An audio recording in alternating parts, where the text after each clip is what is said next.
Kita beralih ke informasi selanjutnya, pemirsa. Bunga bank yang tinggi menjadi penghalang bagi akselerasi ekonomi domestik menjadi persoalan yang terus mendapat perhatian dari Wakil Presiden Yusuf Kala. Namun, desakan untuk memangkas suku bunga bank hingga saat ini masih belum direspon oleh Bank Indonesia. Rezim bunga tinggi pun masih berlangsung di tanah air.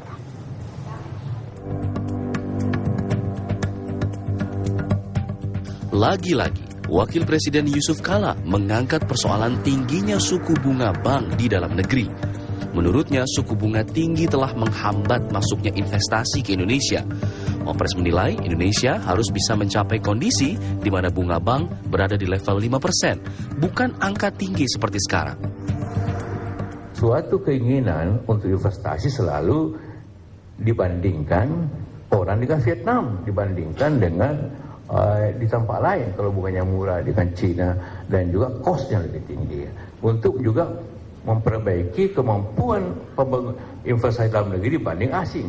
Kalau asing dapat bunga yen 1%, kemudian melawan rupiah dapat 12%, tidak mesti kita bersaing jadinya.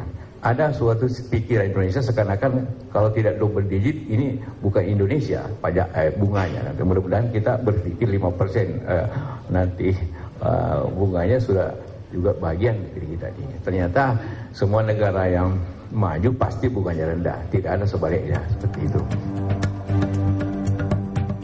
Merespon persoalan bunga bank, Gubernur Bank Indonesia Agus Martowardoyo menyatakan untuk menurunkan suku bunga harus mempertimbangkan banyak hal.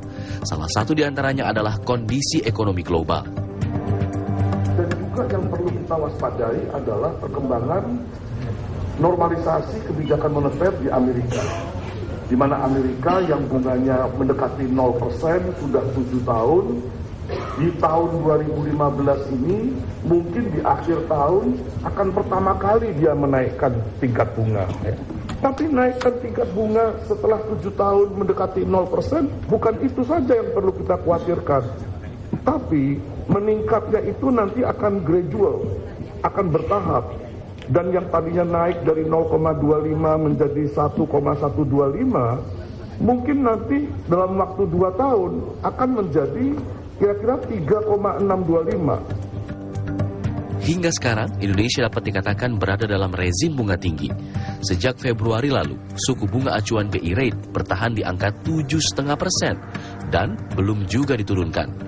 Padahal pada bulan September dan Oktober lalu terjadi deflasi yang seharusnya bisa diterjemahkan sebagai ruang untuk menurunkan suku bunga. Dari Jakarta, Wahyu Jaju, Gunadi, TV One mengabarkan.